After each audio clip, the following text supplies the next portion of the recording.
ನಮಸ್ಕಾರ ಎಲ್ಲರಿಗೂ. ಬಾಳಿನ ನಾವಿಕ ಚಾನಲ್ಗೆ ಎಲ್ಲರಿಗೂ ಸ್ವಾಗತ. ಈ ಚಾನಲಲ್ಲಿ ಬರತಕ್ಕಂಥ ಮಾಹಿತಿ ತಮಗೇನಾದ್ರು ಇಷ್ಟ ಆದರೆ ಶೇರ್ ಮಾಡೋದನ್ನ ಮರಿಬೇಡಿ, ಹಾಗೂ ಲೈಕ್ ಮಾಡೋದನ್ನ ಮರಿಬೇಡಿ. ನಿಮ್ಮ ಬಂಧು ಮಿತ್ರರಿಗೂ ಸಬ್ಸ್ಕ್ರೈಬ್ ಆಗೋದನ್ನ ತಿಳಿಸೋದನ್ನ ಮರಿಬೇಡಿ.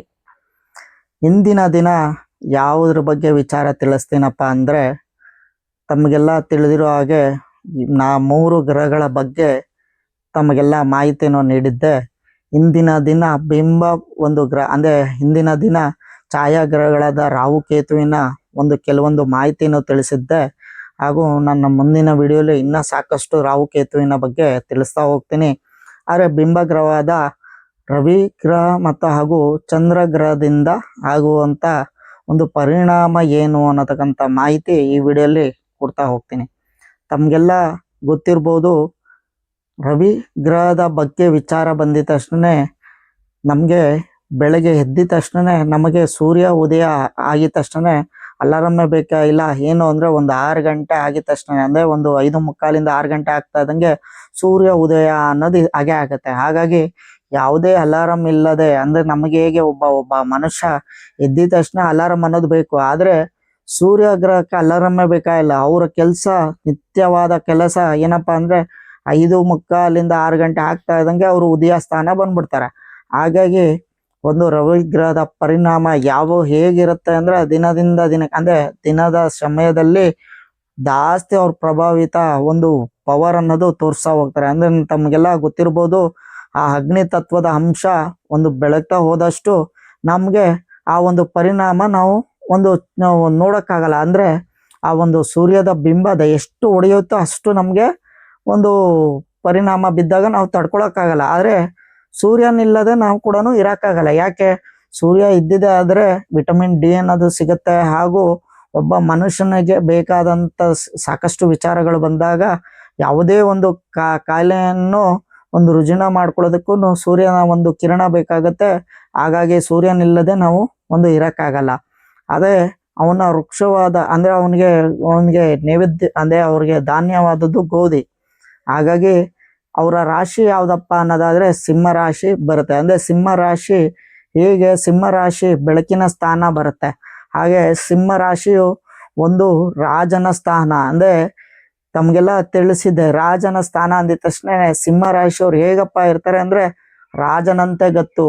ಅಂದರೆ ಅವ್ರಿಗೆ ಎಲ್ಲವೂ ಬೇಕು ಅನ್ನೋದಕ್ಕಂಥ ಮಾಹಿತಿ. ಏನು ಅಂದರೆ ಹೇಗೆ ರಾಜನು ಇರ್ತಾನೋ, ಅಂದರೆ ಎಲ್ಲೇ ಇದ್ದರೂ ದುಡ್ಡಿಲ್ಲ ಅಂದ್ರೂ ರಾಜಂತರ ಗತ್ತು, ಅಂದರೆ ಗತ್ತು ಗಾಂಭೀರ್ಯ ಎಲ್ಲ ಇರುತ್ತೆ. ಏನು ಅಂದರೆ ರಾಜಂತರನೇ ಬದುಕುತ್ತಾರೆ, ರಾಜಂತರನೇ ಸಾಯ್ತಾರೆ. ಎಲ್ಲ ವಿಚಾರದಲ್ಲೂ ರವಿ ಸಿಂಹ ರಾಶಿಗೆ ಒಡೆಯನಾಗಿರೋದ್ರಿಂದ ಅವರ ಪ್ರಭಾವಿತನೂ ಹಾಗೆ ಇರುತ್ತೆ. ಹಾಗಾಗಿ ನಿಮಗೆ ರವಿ ಇಲ್ಲದೆ ನಾವು ಯಾವುದೇ ಒಬ್ಬ ವ್ಯಕ್ತಿ ಇಲ್ಲದೆ ಬೆಳಗ್ಗೆ ಏನೇ ಇರಲಿ ಬೆಳಗ್ಗೆಯಿಂದ ಸಂಜೆ ಗಂಟ ದುಡಿಬಹುದು. ಆದರೆ ನಮಗೆಲ್ಲ ತಿಳಿದಿರ್ಬೋದು, ಅಂದರೆ ಚಂದ್ರ ಗ್ರಹ ಅಂದರೆ ರಾತ್ರಿಯ ವೇಳೆಗೆ ಚಂದ್ರನ ಸಂಬಂಧಪಟ್ಟದಂಥ ರಾಶಿ ಯಾವುದಪ್ಪ ಅಂದರೆ ಕಟಕ ರಾಶಿ. ಚಂದ್ರನು ಧಾನ್ಯ ಯಾವುದಪ್ಪ ಅಂದರೆ ಹಕ್ಕಿ. ಅದೇ ಯಾವುದೇ ವ್ಯಕ್ತಿಗೂ ಅಂದರೆ ನಮ್ಮ ಮರ ಆಗಿರ್ಬೋದು, ಯಾವುದೇ ಸಸ್ಯ ಆಗಿರ್ಬೋದು, ಅದಕ್ಕೂ ಕಾಲ ಅಂತ ಅಂದರೆ ಸಮಯ ಅನ್ನೋದು ಬೇಕು.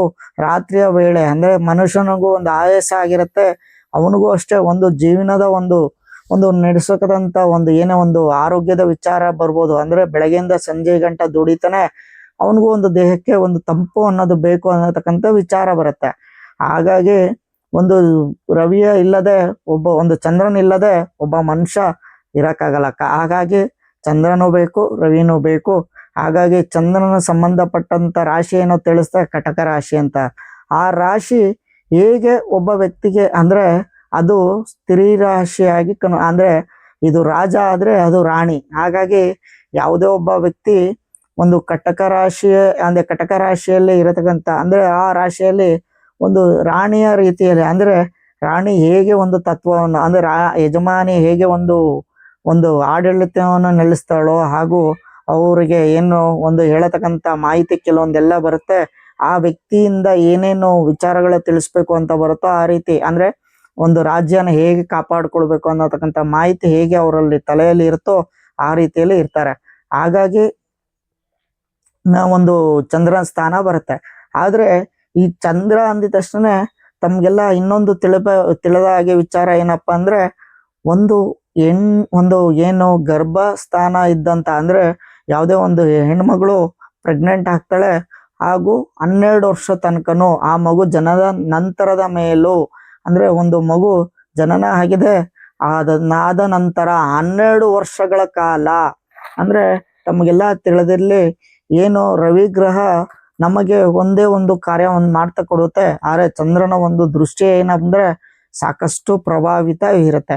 ಅಂದ್ರೆ ತಮ್ಗೆಲ್ಲ ತಿಳಿದಿರ್ಲಿ, ಒಂದು ಹೆಣ್ಮಗಳು ಪ್ರೆಗ್ನೆಂಟ್ ಆದ್ಲು, ಏನೇ ಒಂದು ತಮ್ಗೆ ತಿಳಿದಿರ್ಬೇಕಾದ ವಿಚಾರ ಏನಪ್ಪಾ ಅಂದ್ರೆ, ಹಾಲಕ್ಕಿ ಅನ್ನೋದು ತಮ್ಗೆಲ್ಲ ಇರುತ್ತೆ. ಅಂದ್ರೆ ಒಂದು ಈ ಅಕ್ಕಕ್ಳು ಅಂತ ಆಗತ್ತೆ. ಅಂದ್ರೆ ಒಂದು ಯಾವುದೇ ಒಂದು ಮಕ್ಕಳು ಒಂದು ಕಾಲ್ ಮೇಲೆ ಕಾಲ ಹಾಕೊಳ್ಳುವಂತ ದೃಷ್ಟಿ ಬರುತ್ತೆ. ಏನು ಅಂದ್ರೆ ರಾತ್ರಿಯಲ್ಲಿ ಓಡಾಡತಕ್ಕಂತ ಒಂದು ಪಕ್ಷಿ ಆಗಿರ್ಬೋದು, ಆ ಪಕ್ಷಿ ಓಡಾಡತಕ್ಕಂತ ಸಮಯದಲ್ಲಿ ಆ ಪ್ರೆಗ್ನೆಂಟ್ ಆದಂತ ಮಗು ಆ ಹೆಣ್ಮಕ್ಳು ಏನಾದ್ರು ಹೋಗಿದೆ ಆದರೆ, ಅಥವಾ ಆ ಮಗು ಏನು ಜನನ ಅಂತರದ ಮೇಲೆ ಆ ಬಟ್ಟೆಯನ್ನು ಹಾಕಿದೆ ಆದ್ರೆ ಆ ಮಗುವಿನ ಅಕ್ಕಕ್ಕಳಾಗಿ ಒಂದು ಬರುತ್ತೆ ಅನ್ನತಕ್ಕಂಥ ಸ್ಥಾನ ನಮ್ಮ ಹಿರಿಯರು ಹೇಳ್ತಾ ಇದ್ರು. ಆದ್ರೆ ಅದ್ರ ಜೊತೆಯಲ್ಲಿ ತಮ್ಗೆಲ್ಲ ತಿಳಿದಿರೋ ಹಾಗೆ ಬಾಲಾರಿಷ್ಟ ದೋಷವು ನಮ್ಮ ಜಾತಕದಲ್ಲಿ ಇದೆ ಅನ್ನತಕ್ಕಂಥ ಮಾಹಿತಿನೂ ಇದೆ. ಅಂದ್ರೆ ಆ ಮಗುವಿಗೆ 8 ವರ್ಷದ ಕಾಲ ಅಂದ್ರೆ 8ನೇ ವಯಸ್ಸಲ್ಲಿ ಗಂಡಾಂತರ ಇದೆ, ಹಾಗೂ 12ನೇ ವಯಸ್ಸಲ್ಲಿ ಗಂಡಾಂತರ ಇದೆ ಅನ್ನತಕ್ಕಂಥ ಮಾಹಿತಿನೂ ಸಾಕಷ್ಟು ಜನ ತಿಳಿಸ್ತಾ ಹೋಗ್ತಾರೆ.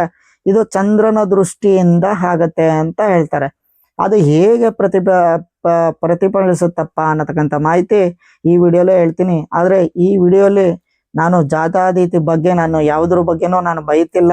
ಆದ್ರೆ ಏನಪ್ಪಾ ಈ ಒಂದು ಏನ್ ಮಾಹಿತಿ ಹೇಳ್ತಾ ಇದ್ದೀನಿ ಅಂದ್ರೆ, ಯಾವುದೇ ಒಬ್ಬ ವ್ಯಕ್ತಿಯು ಈ ಜ್ಯೋತಿಷ್ಯ ವಿದ್ಯೆಯನ್ನು ಹಾಗೂ ಜ್ಯೋತಿಷ್ಯ ಅಲ್ಲದೆ ಈ ಯಂತ್ರ ಮಂತ್ರದ ವಿದ್ಯೆಯನ್ನು ಕಲ್ತಂತವ್ರು, ಅಂದ್ರೆ ಕಾರಣ ಏನು ಅಂದ್ರೆ ಚಂದ್ರನ ದೃಷ್ಟಿ ಹೇಗಿರುತ್ತೆ ಅಂದ್ರೆ ಪರಿಣಾಮ ಒಂದು ಮಗುವನ್ನು ಉಳಿಸೋದು ಇದೆ, ಒಂದು ಮಗುವನ್ನ ಸಾಯಿಸೋದು ಇದೆ. ಯಾವುದ ದೃಷ್ಟಿ ಅಂದ್ರೆ ಬಾಲಗ್ರಹದ ದೋಷ.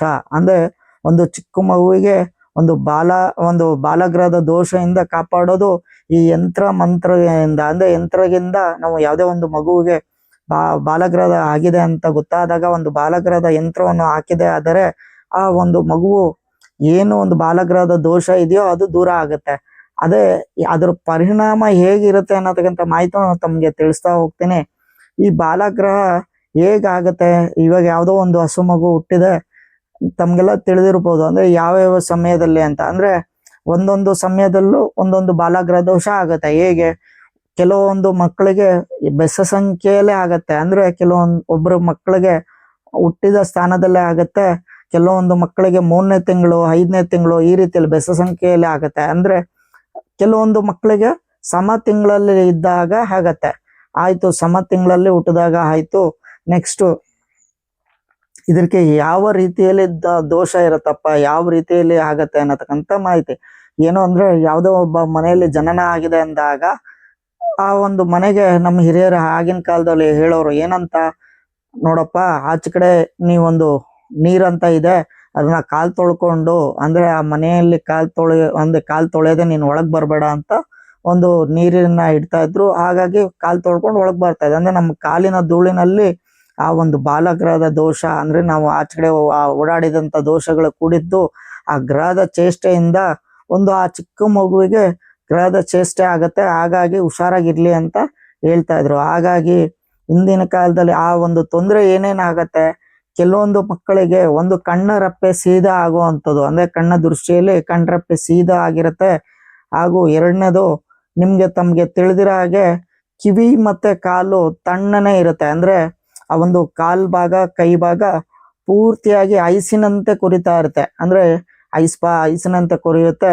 ಹಾಗೂ ಎಷ್ಟೋ ಜನರ ಮಕ್ಕಳಿಗೆ ನೆಗಡಿ ಅಂದ್ರೆ ಶೀತ ಆಗಿರುತ್ತೆ. ಆಯ್ತು, ಶೀತನೂ ಆಯ್ತು, ನೆಕ್ಸ್ಟ್ ಜ್ವರ ಅನ್ನೋದು ಅದರ ರೀತಿಯಲ್ಲೇ ಬಂದಿರುತ್ತೆ. ತಲೆ ಮಾತ್ರ ಸುಡ್ತಾ ಇರುತ್ತೆ, ಆದ್ರೆ ಒಂದು ಭಾಗ ಎಲ್ಲ ಕುರಿತಾ ಇರುತ್ತೆ.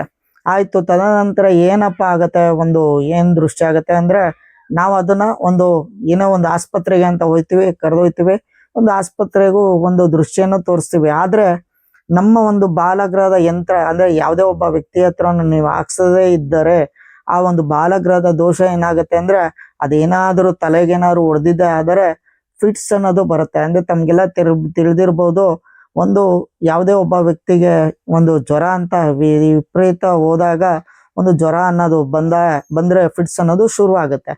ಈ ರೀತಿಯಲ್ಲಿ ಅಂದ್ರೆ ಬಾಲಗ್ರಹದ ದೋಷ ಒಂದು ಆ ಹುಡುಗನಿಗೆ ಅಂದ್ರೆ ಒಂದು ಮಗುವಿಗೆ ಒಂದು ತಲೆಗೆ ಹೊಡೆದು ಫಿಟ್ಸ್ ಅನ್ನೋದು ಶುರು ಆಗುತ್ತೆ. ಇದು ಚಂದ್ರನ ದೃಷ್ಟಿ. ಅಂದ್ರೆ ಆ ಮಕ್ಕಳು ಒಂದು ಕಣ್ಣನ್ನು ಮೇಲಕ್ಕೆ ಬಿಟ್ಟು ಎಷ್ಟೋ ಜನರು ಅದರಲ್ಲೇ ಸಾವನ್ನಪ್ಪಿರೋದು ಸಾಕಷ್ಟು ವಿಚಾರಗಳಿದೆ. ಹಾಗಾಗಿ ಈ ವಿದ್ಯೆ ಎಷ್ಟೋ ಜನ ಈ ಯಂತ್ರ ಮಂತ್ರ ತಂತ್ರದ ವಿದ್ಯೆಯನ್ನು ಸಾಕಷ್ಟು ಜನ ಕಲ್ತಿದ್ದಾರೆ. ಹಾಗಾಗಿ ತಮ್ಗೆಲ್ಲ ತಿಳಿದಿರೋ ಹಾಗೆ ಒಂದು ನಮ್ಮ ಹಿಂದೂ ಧರ್ಮದಲ್ಲೂ ಈ ವಿದ್ಯೆಯನ್ನು ಕಲ್ತಿದವರು ಇದ್ದಾರೆ, ಹಾಗೂ ಮುಸಲ್ಮಾನಲ್ಲೂ ಒಂದು ಈ ವಿಡಿಯೋನ ಅಂದ್ರೆ ಈ ಒಂದು ಯಂತ್ರದ ವಿಚಾರವನ್ನು ಕಲ್ತಿದ್ದವರು ಇದ್ದಾರೆ, ಹಾಗೂ ಮಲಯಾಳಂ ಅಂದ್ರೆ ಒಂದು ಮಲಯಾಳೀಸಲ್ಲೂ ಕಲ್ತಿರುವಂತ ಈ ವಿದ್ಯೆಯನ್ನು ಕಲ್ತಿರೋರು ಇದ್ದಾರೆ.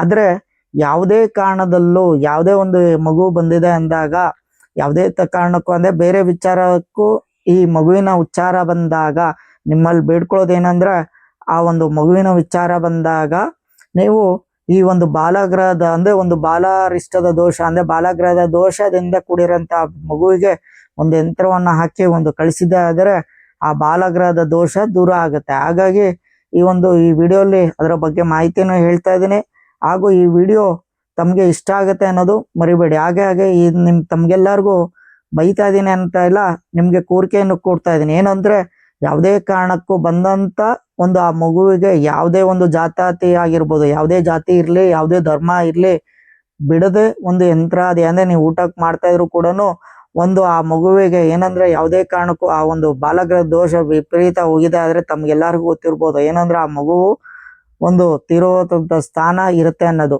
ಹಾಗಾಗಿ ನಾವು ಆದಷ್ಟು ನಮ್ಮ ಕೈಯಲ್ಲಾದಷ್ಟು ಸಹಾಯನ ನಾವು ಮಾಡಿ ಆ ಒಂದು ಫಲವನ್ನು ಕೊಡ್ಬೋದು ಅನ್ನೋದಕ್ಕಂತ ಮಾಹಿತಿ ಈ ವಿಡಿಯೋಲಿ ತಿಳಿಸ್ತಾ ಇದ್ದೀನಿ. ಹಾಗಾಗಿ ಈ ವಿಡಿಯೋ ಈ ಸಣ್ಣ ವಿಚಾರ ಚಿಕ್ಕ ಮಕ್ಕಳಿಗೂ ಮತ್ತು ಆದಷ್ಟು ನಿಮ್ಮ ಒಂದು ಎಷ್ಟೋ ಜನ ಮನೆಯಲ್ಲಿ ಚಿಕ್ಕ ಮಕ್ಕಳಿದ್ದಾರೆ, ಹಾಗಾಗಿ ಈ ವಿಡಿಯೋನ ನಿಮ್ಮ ಮನೆಯಲ್ಲೂ ಮತ್ತು ನಿಮ್ಮ ಬಂಧು ಮಿತ್ರರ ಮನೆಯಲ್ಲೂ ಚಿಕ್ಕ ಮಕ್ಕಳು ಇದ್ದಾರಲ್ಲ ಅವ್ರಿಗೆಲ್ಲರಿಗೂ ಈ ಶೇರ್ ಮಾಡೋದನ್ನ ಮರಿಬೇಡಿ. ನಮಸ್ಕಾರ.